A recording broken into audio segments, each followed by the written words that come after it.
Hey kids, it's Mr. Fly here, hope you're well, and welcome along to September 2020's edition of Bike News. Another 4 copies of MCN to go through to bring you bang up to date with what's been going on in the world of motorcycles here in the UK. So if that's of interest to you, stick around and stay tuned.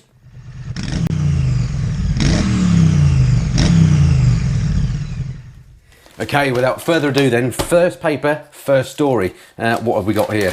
Well, since I read this one, here we go. Taken to the nth degree. This is the brand new BMW range-topping sports bike, which they're calling, basically they're calling it the M1000RR. So it's the first time that they've used the M series, I think, in a motorcycle. Obviously, the M series is very popular in the cars from BMW's range. So basically, what they've done is they've taken the S1000RR and made it even better. Already a cracking bike. So headline stuff here: 999cc shift cam engine. 209 brake horsepower. Oh, that'll be the phone.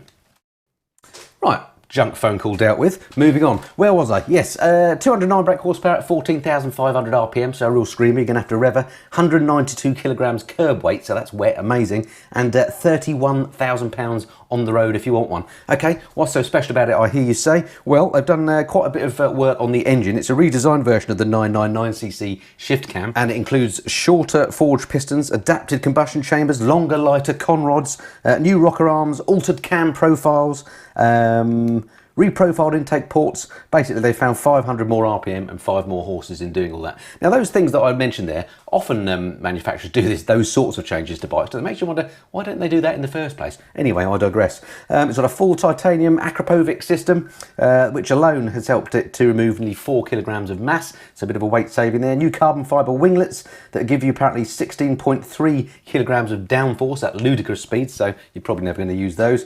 Braking duties are now taken on by new calipers developed by the world superbike team suppliers Nissin. Interesting that they've gone with Nissin for the top spec brakes. Interesting. Look good with the blue calipers.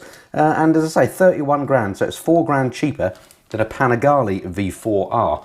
So which one do you prefer? Don't know, tricky one. Love to have a go at both of them. I love the V4. I don't think I've ridden the V4R, or did I? Lovely bike though, either way. But I really enjoyed the standard S1000RR, beautiful bike. So there we are. But 31 grand, that's a lot of money for a bike. So yeah, I don't think I'll be getting one of those anytime soon.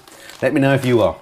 Next story, Aprilia get ready to tilt. Now, one of the things I like about MCN is they keep their nose to the ground with as far as patents are concerned. So any motorcycle manufacturer comes out with a new patent, they report on it if it's something interesting. And here, what they found is that Aprilia have filed for a patent on a new front tilting mechanism for a motorcycle, a 3-wheeler, a bit like we saw on the Yamaha Nikon. Do you remember that? So it says here, this shows the, it's been called the Aprilia Mana, and it's been used as a test bed for a new tilting system. Now, of course, Aprilia are part of that scooter group, what is it, not a Dagio, a Prigio, you know the ones I mean. It'll come to me in a minute. But of course they make scooters, so who knows whether this is going to be actually on a motorcycle or not. But if you look at the pictures here, the diagrams, it very much looks like it's a tilting mechanism on a motorcycle, not on a scooter. So that's quite interesting.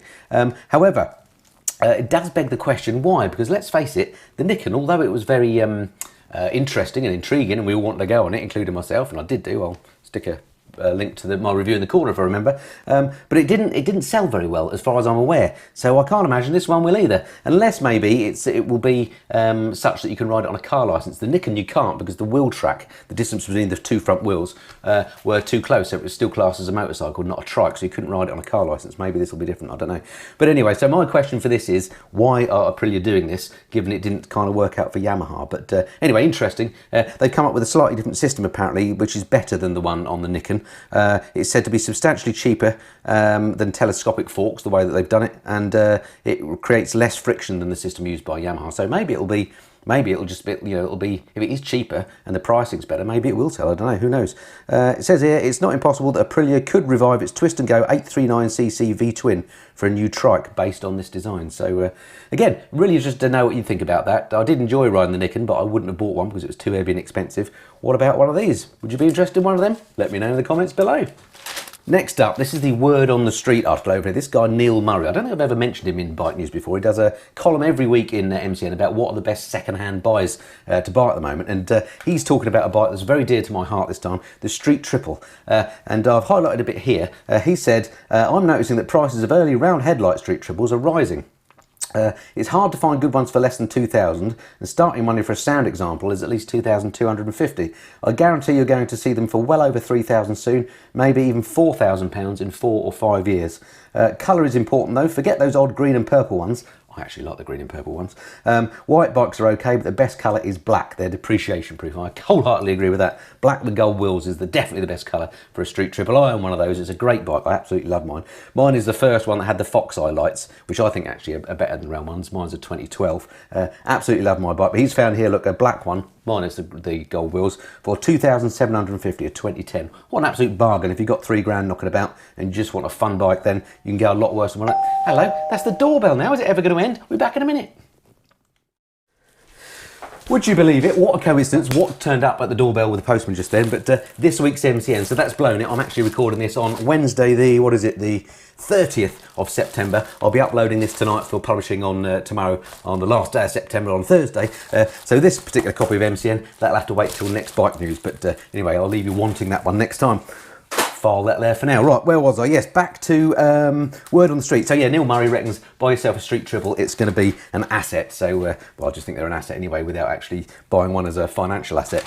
All right, moving on then. Next story in this paper, knockout blow. One of these head-to-head type comparisons that MCN do that I like so much, and they've gone for the R9T versus the Ducati Scrambler 1100 Sport Pro here.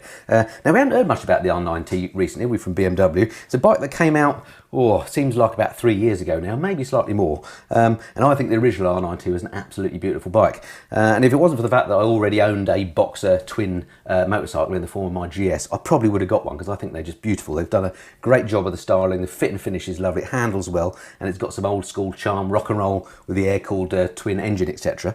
And then the Ducati Scrambler 1100, which has been slightly updated in the last year.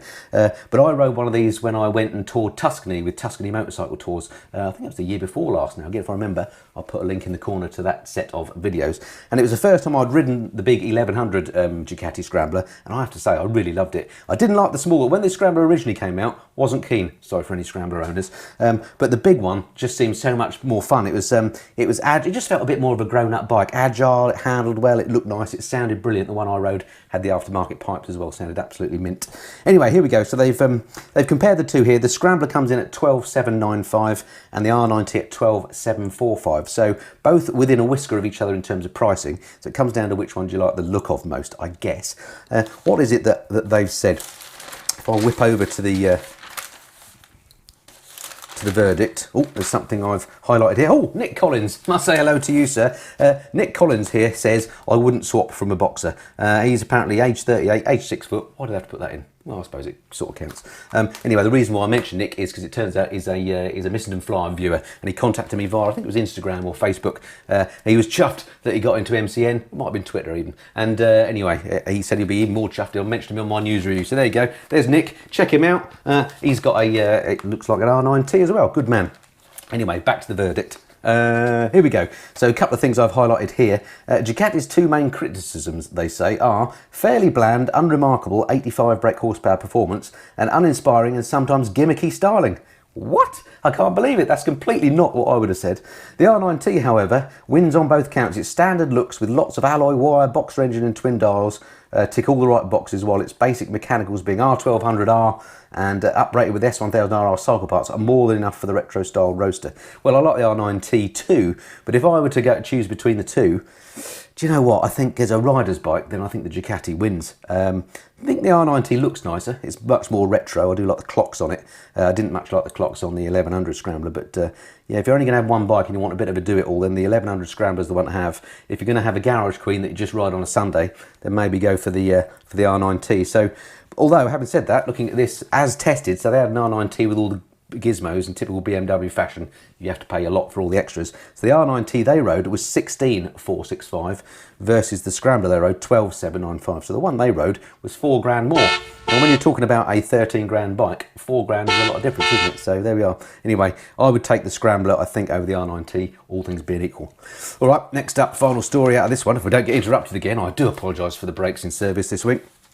Land of the Giants, the brand new BMW R18. Now, I mention this because this bike I rode on Monday, and I have recorded a review of it. In fact, you'll see that review coming up in the next video on the channel. So you'll see my review of this bike next Monday. So do stay tuned for that if you're interested in this. So I'll say not much more about it, other than this is a bike that I've been in two minds about. When I first saw it, I thought, don't like the look of that, what are they playing at? And then when BMW released some more detailed pictures of it, showed some of the detailing, I thought, actually, that does look a lovely bike. And now having seen it in the flesh, it's beautiful when you see it in the flesh. The way that BMW dealers have now done this is they've got a bit more decor, certainly at Barnstormer in Maidenhead, where I went to ride one.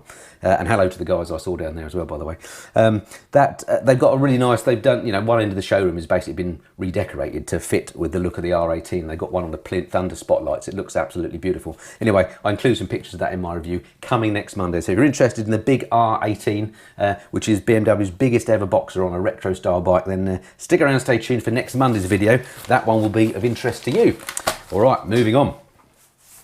Always a bit of a surprise when I open these papers, because I read these papers as they come out week on week, and I mark them up as I read them, thinking, oh, that'll be of interest for the next bike news.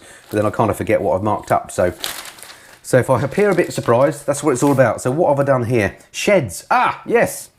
For this one, I need to pause you again. Back in a second.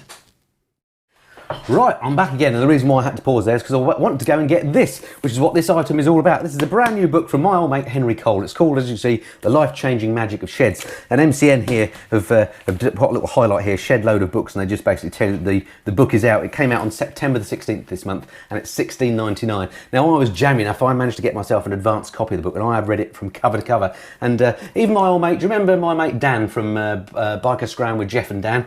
He's got a credit in it. I haven't. What's going on there? Not that I've ever done anything to help Henry in terms of his books or anything, or indeed anything else. But yeah, so Dan's in there just to prove I've read it from cover to cover. Anyway, it's a great book. Clearly, it's about sheds, but it's much more about that. It's a very deep look at life. Well, not that deep, but it's good fun. It's one of those books that I couldn't help but read cover to cover. Once I started it, I couldn't stop reading it. It's written in a way by Henry that you can actually hear him, you know, reading you the book. It's great fun. It's much more real life Henry. Having met him a couple of times now, he's in real life, his real persona is slightly different to the one that you see on the TV. It's and this is a bit more real life like he is, but a really cracking read, great Christmas present. I'll stick a link below to the book on Amazon if you're interested, but I really do recommend that one. And hopefully I shall be seeing Henry later on in the month, and I'll let him know that I thought his book was an absolute winner. So there we go, one for the Christmas list maybe. All right, moving on. Next up, oh yeah, another of these head-to-head bike reviews that I love so much on the MCN 250, where they take two bikes, take them on an identical route and do a comparison of them. This time they've pitted the Africa Twin against the Tiger 900 Rally Pro, and they're basically saying, the question they're asking is, can bikes that are designed really as big off-roaders also be good on the road? Well, I guess the answer to that is yes. But these are two bikes that I've been lucky enough to ride, or variants of. I've not actually ridden the Rally Pro version of the Tiger. I rode the GT Pro, which is the more road-focused bike. But I think the Rally Pro looks the nicest of the Tigers because it's got, I just love the green paint scheme, how shallow is that?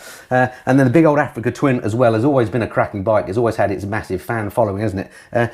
I'm not one of those, unfortunately. I just find it just a bit too big. It's a massive bike, quite difficult for me as a fairly little fella to move around the garage. And also this time around, I found the electronics way too complicated for me. So you can already tell out of these two bikes, I'd go for the Triumph. Let's see what verdict MCN came up with.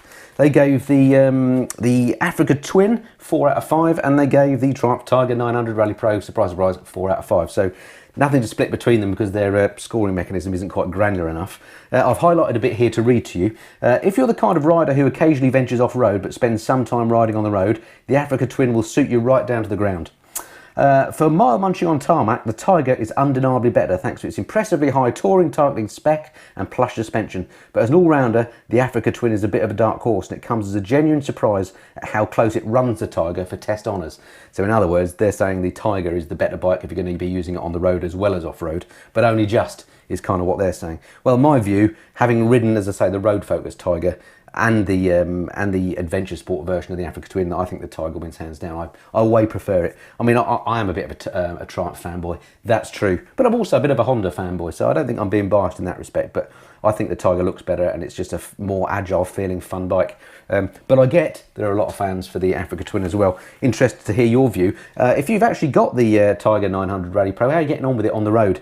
Be interested to know because it's got the bigger front wheel than the GT Pro that I had. So at some point, when I get a chance, I've been so busy of late with various bikes and stuff, but when I get a chance, I want to see if I can get one of these from Triumph, maybe next year, maybe do a little bit of green laning or something on it and see how it fares.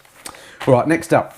Oh yeah, no particular article I want to highlight here, but just this, they put a big supplement in this version of the paper. This paper is the September the 16th version of the paper if you're interested in getting a back copy.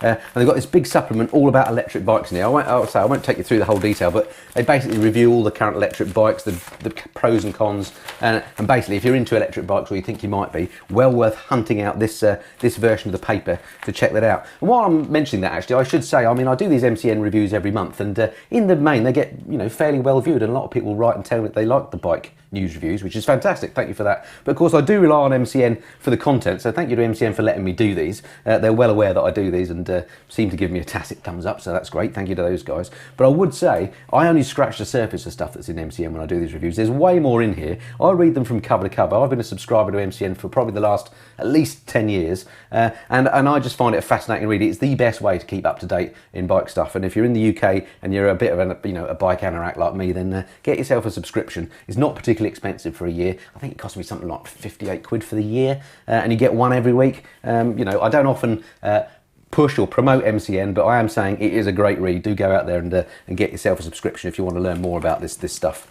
Anyway, if you like electric bikes, this is the copy for you. And then the last one in this version of MCN, oh yeah, I remember what this is about. MCN have basically done a guide here to single cylinder bikes, their favourites. And I only highlighted this because it's got, well, a couple of bikes that are of interest to me. Number one, it's got the Royal Enfield Classic in here as its taking it easy option. I have to say, as much as I love Royal Enfields, I found the Classic 500 too agricultural for my liking. It's very, very thumpy. People tell me that when you buy them and you run them in, some of the vibrations that get a bit less as you run them, and owners of them seem to love them. It certainly looks an amazing bike, and maybe one day it would be great to get hold of one and make it into a bit of a project bike. But I didn't enjoy riding that so much. The reason why I mention this is because it's got my Honda CRF 250L down here, which you can buy brand new, according to this, 3595. What an absolute winner. 250cc. It's kind of, it says here the green laner's choice, and that's why I bought my Honda. I love my little CRF. I recently took it up to Salisbury Plain for a day and rode around the sort of, well, not fire trails, but military roads around there. That was great fun. And a really, really good bike. And for a single cylinder bike, the vibes just aren't too bad at all. Really like it. You can wind her up. She goes on the road all right. It's sort of a pretend off-roader in that you can take it off-road because it's got the large travel suspension and it looks the business for that. But in fact, the engine is out of a road bike, so therefore it doesn't need a great deal of maintenance. You're not having to strip it down every 50 hours of running and stuff. You service it every 7,000 miles. I do mine myself. It's just an oil change, basically. Very, very easy to do. Costs you, it's cheap as chips to run. Great little bike if you're interested in getting into some off-road stuff. Anyway, that's why I mentioned that. All right, but I just put that back in there so I don't lose the page. Right, next paper. Okie dokie, 5 stories by the looks of it in this one. First one here, X-rated Tuono unleashed. Now earlier on we were talking about the big new M1000RR from BMW. It looks like Tuono are at it now. They've revealed a limited edition, their lightest and most powerful naked yet. So it's a sort of a take on the Tuono with wings. It does look mean, I have to say. It's a track-only Aprilia Tuono V4, and it's just been unveiled. It's claimed to be the lightest, most powerful production super naked ever. It's called the Tuono V4X. Great name. Does look mean. The X actually uses the high compression 214 brake horsepower engine from the RSV4 1100 factory superbike. It's got titanium carbon track only Akrapovic exhaust with an engine remapped to suit. Engine braking, traction control, anti-wheelie have all been revised. The Tuono X has an up-down quick shifter, specially reprogrammed TFT race dash. It shows lap times for the built-in GPS. Forged Marchesini wheels and racing slicks come fitted as standard, so it's not for riding on the road, for track day enthusiasts only. If you want one of these, £30,790. So that's the second 30 grand bike we talked about in this month's bike review. Crikey, that's a lot of money for a motorcycle, isn't it? But it does look lovely. I do love the Tuono. I love the RSV4 as well. As V4s go, they just sound the business, I think. I've currently, lucky old me, in the garage, got a Ducati Street Fighter V4S. I picked it up yesterday from Ducati. And I'll tell you, obviously there'll be a load of reviews coming on that bike, and I won't spoil what I'm going to say on that. Those are coming. You probably won't see those reviews, unfortunately, till in the new year. That's how far in advance I record some of these reviews. But I can say I'm loving that bike. But one of the things I don't like about the bike is it doesn't sound that good for a V4, whereas the Aprilias sound absolutely epic when you wind them up. I actually prefer the sound of the Ducatis of the old V2s. I've also recently given back a Panigale V2, sounded mwah. But the V4, not quite as good. Still sounds nice, but not as good as the Aprilia. Mind you, if you're spending £31,000 on a bike, you're probably after more, you know, you're more interested in the technicalities than the thing it sounds. That's how shallow I am. All right, next up. Enfield Cruiser spotted. So we've heard a lot about Royal Enfield this year because they've been so successful with sales. And I think last month, I think they outsold everything in this country in terms of new bike sales. I love my Royal Enfield. I've got the Interceptor, and there'll be lots more coming on the channel on that soon because big things are happening with my Interceptor. So stay tuned to find out what's happening there. But anyway, there's lots of rumour about new models and what are Enfield going to come out with next because the Interceptor had been so successful. Well, it looks like they're coming out with a middleweight bobber, which I'm a little bit disappointed about actually because bobbers are probably, well, they're not a bike that I'm that keen on. I'd certainly like to see this and have a go on it, but I'd rather they come out with a flat tracker or a scrambler, something like that. But there we go. Anyway, it looks like they've used the C650 twin engine, which was so successful in the Interceptor and the GT, and come up with this bobber. So a few bits I've highlighted here. Short videos have emerged showing a new Royal Enfield Cruiser in testing. Side profiles of the new bike featuring a parallel twin engine showing similar dimensions to the Interceptor, so it's probably the same engine. Unlike the existing models, the bobber has been equipped with upside-down forks and does away with spoke wheels in favour of cast wheels. A centralised clock is shown on the display, so sort of there, low-slung bobber design, tank reminiscent of a Harley-Davidson Iron 883. They're expecting it to cost in the region of 5,699 to 6,399, so let's say £6,000, and you can get yourself a 650 bobber from Royal Enfield. Maybe. Don't know when it's going to come out. Does it say here? Doesn't give any indication, but the fact that they're out testing it makes you think that it's probably, you know, it's relatively close to production. So yeah, let's wait and see how well that does. Will it do as well as the Interceptor? I suspect not as a bobber, but you never know. You never know. Again, interested to hear your views in the comments below. If you're going to go for that sort of bike, the best one I've ridden is not the Triumph bobber, but the Speedmaster. I really enjoyed that. That was a great bike. Haven't ridden one for a while though. Right, next up, get ready for a Super Adventure. So this is the brand new from KTM Super Adventure. It's had a complete revamp. These are spy pictures of the 2021 1290 Super Adventure.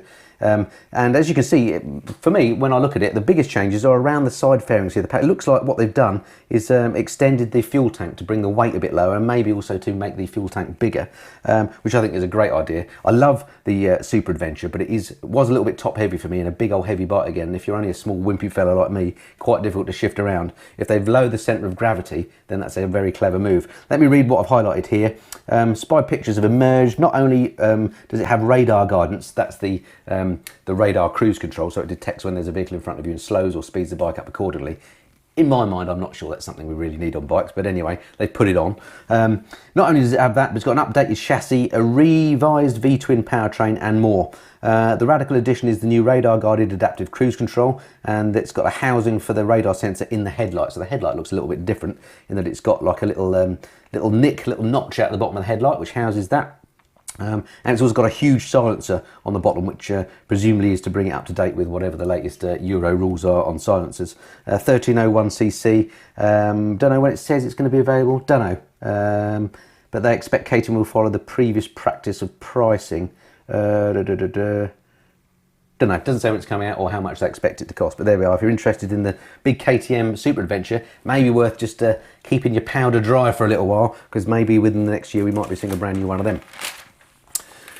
Okay, next story, the new Super Sports. Want a mid-size sports bike? Forget screaming 600s and buy one of these. MCN here suggesting that mid-size naked bikes are the way to go. And they may well be right. I love mid-size bike. Well, I love all bikes, let's face it. I love naked bikes as well. And there are some great ones out there. I don't know whether this reflects, the popularity of these reflects the fact that, you know, many bikers, particularly those that do it as hobbyists, people like myself, and maybe you too, tend to be older fellas. Now, I say that, I don't mean to insult you if you're not an older fella. YouTube gives you great statistics. I can see from my analytics that actually the people that watch my videos aren't all old people like me, but it sort of goes up, but around about 25 I start picking people up, and it stays quite flat until about 65, and then they drop off. So I'm actually actually skewed slightly younger than I am, which I'm really pleased about. But anyway, I digress. But so yeah, I'm suggesting that maybe because these are a bit more comfortable than sports bike, us oldies like them. Maybe I'm wrong. Also, of course, the pricing of them seems to be a little bit keener. So here they pitted 3 bikes together: the KTM 890 Duke R, 10,399. The Yamaha MT09 SP, 9,747, and the Triumph Street Triple RS, 10.5 grand. So they're all around 10.5 grand, and you get a lot of bike for the money with all the latest tech and so on, and they look cool, and they're easy, manageable to move around. They're, you know, they're a little bit smaller than their bigger brothers, but they're not lacking in any of the fun. They tend to be lighter weight as well. So for example, the KTM 890 Duke R is 166 kilograms dry. That is a light bike. Now again, I've been lucky enough, I've ridden variants of all these bikes over the last year or so. I love them all. It'd be no surprise to you to hear that I say the Street Triple is my favourite. I'm an unabashed, completely biased Street Triple lover, having owned one since 2012. Love my Street Triple. They are brilliant bikes. Not to say the others aren't as well, but that's the one I'd have. What was the verdict that MCN have come up with? Triumph Street Triple RS is the go-to middleweight naked sportster. It's very focused, though if you love the cheeky 675cc original, which I do, this feels like a flat barred R6. Yamaha's MT09 SP doesn't have the same outright handling or rush, but counters this with greater usability. Interesting. But it's KTM's new 890 Duke R that wins. Okay, so they're giving the Duke the win. It's punchy, light, easy to ride, and oh so agile. The beefed up twin is the track day ready tool you will genuinely want to ride every day. So that's interesting. Fair enough. I mean, the KTM is a nice looking bike actually, as KTMs go. I found it a little bit uncomfortable. I often find KTMs uncomfortable. And again, I mentioned before, I'm a Triumph fan, so I'm slightly biased in favour of the Triumph there, which they've given 4 out of 5, and they've given the Duke R 5 out of 5. Interesting.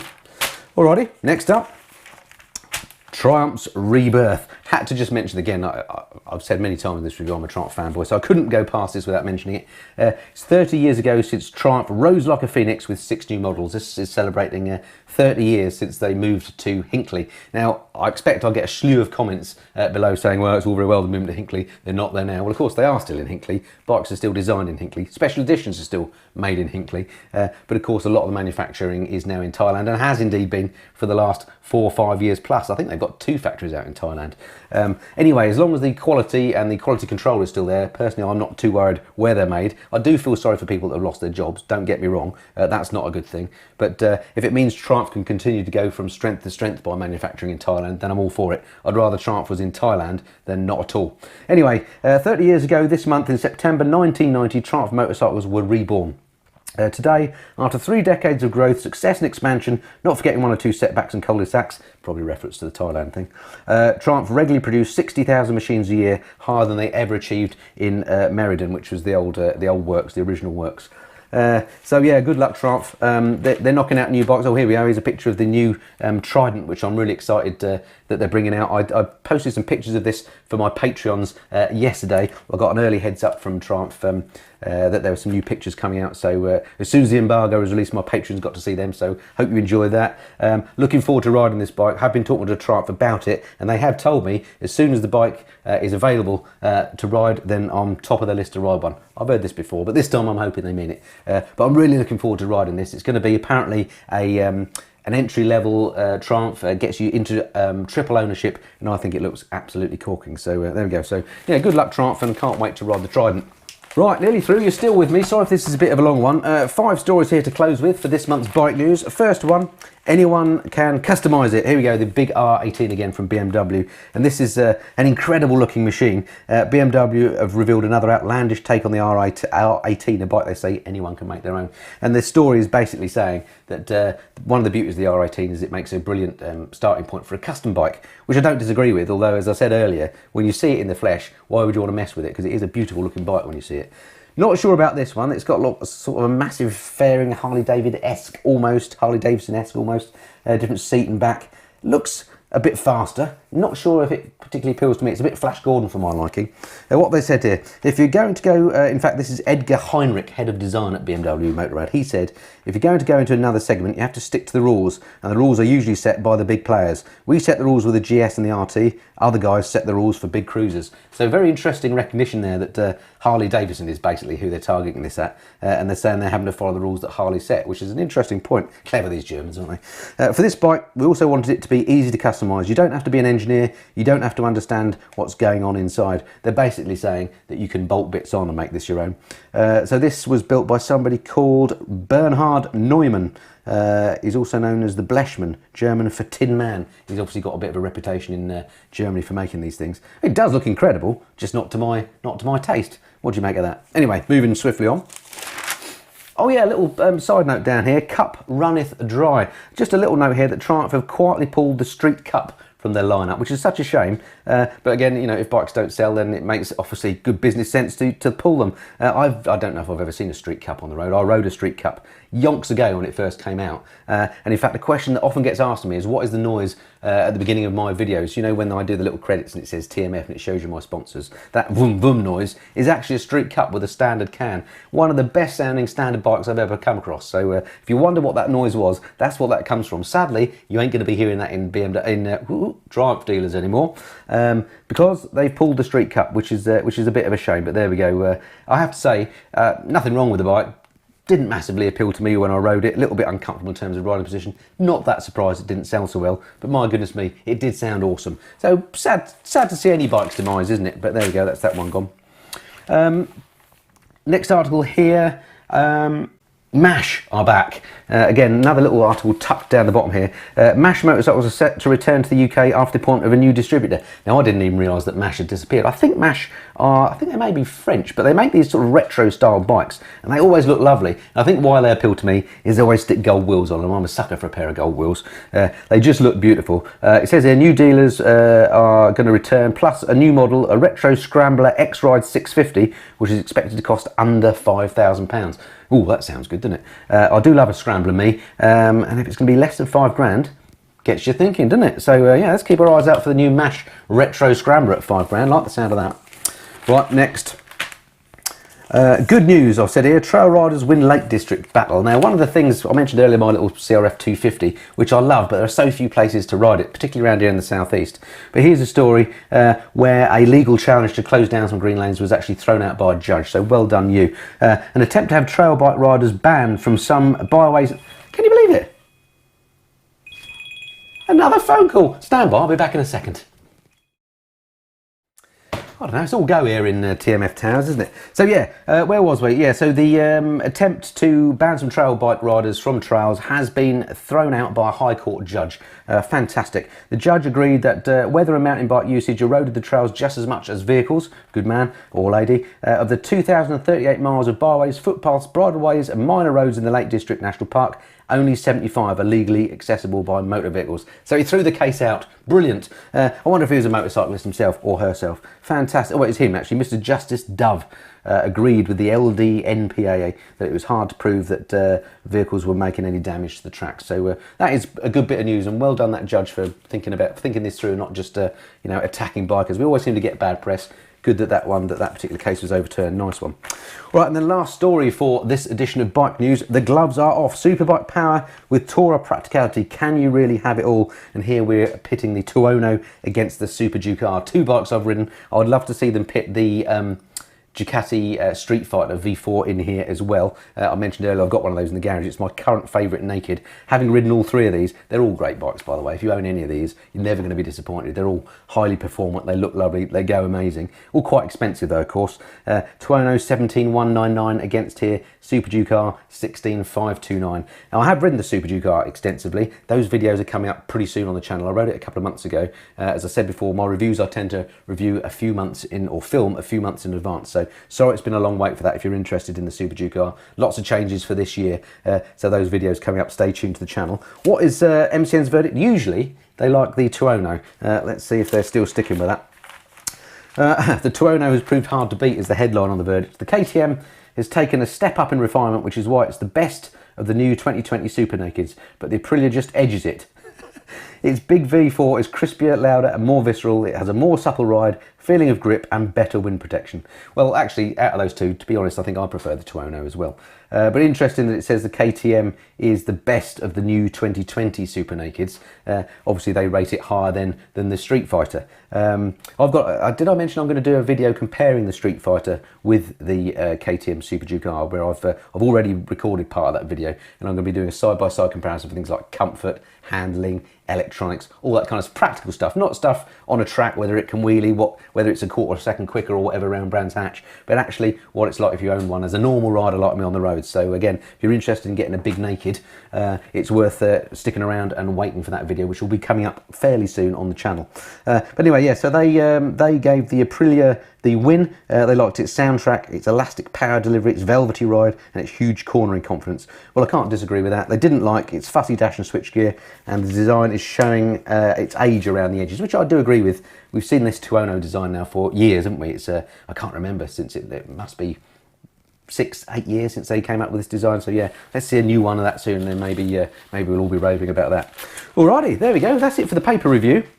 Just time to give you a bit of news about what's coming up on the channel soon. Let me bring up my schedule and I'll tell you.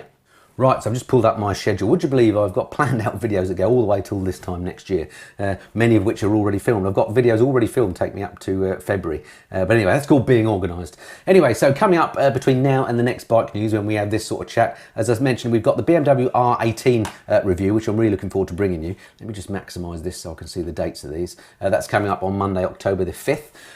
Then I've got the first, on October the 12th, I've got the first of the KTM 390 Adventure test rides. I've got a series of 3 videos on that coming up over the next few weeks, so if you're interested in the smaller adventure, stick around for that. And then the big thing for this coming month, really, it's all about the Honda Goldwing. I don't know if you remember, but I borrowed one of those, I think it was back in July, and I had it for ages actually, a couple of months. Really got to know the bike, really loved that bike. I knew that anyway because I'd ridden one last year. Anyway, I got to take it on a bit of a tour with my wife. Mrs. Fly came with me to Wales. We did a tour, and there's a 3-part tour coming up. That starts on October the 15th. Now, my tour videos don't often get that many views.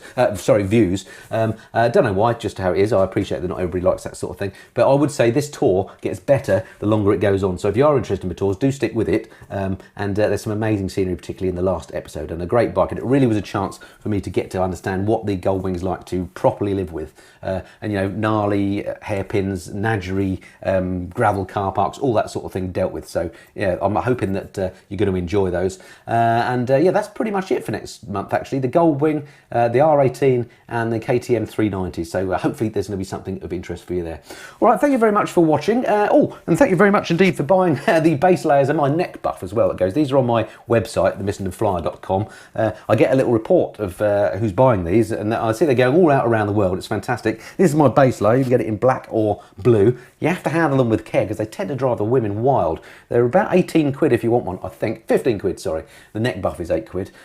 But so, as I say, if you get one, you can use them all weathers. In the summer, they wick the sweat away. In the winter, it's just an extra base layer to keep you warm. But just be careful how you use them because, as I say, they do tend to drive the ladies wild. Take it from me, you don't want that happening too much. All right, that's it for this time. Hope it's been of interest. Do leave me a comment down below. Let me know what you like, what you don't like about the channel. I do read all the messages. I don't always get a chance to respond to them all. I try my hardest, but I definitely do read them all, so thank you for that. Similarly, if you drop me any mails via the website and stuff, I don't always get a chance to reply to all those either, particularly if you write a very long mail with lots of specific questions. I tend to look at those and then I just generally don't have the chance to give them the answers they deserve. So I apologise if I've not answered your emails you've sent me. I do try and get through as many as I can, but I literally get hundreds a day, and I usually answer about 150 a day, and then that's as much as I can handle. So it's kind of potluck as to whether I answer them. I definitely give you an answer if you're on Patreon. That's part of the service. So if you do want to get in touch with me, then sign up for Patreon. That is definitely the way to get hold of me. Or indeed, leave comments on the videos themselves. Again, I'm more likely to see stuff there than any other way, but feel free to contact me in any way. I'm also on Instagram, got over 10,000 followers now, excited about that. Twitter and Facebook as well, but Instagram is the one that I use the most. All right, that's it for all the advertising with various social media. Hope you enjoyed that. Look forward to speaking to you again soon. Until then, this has been the Mr. and Fly. Cheerio.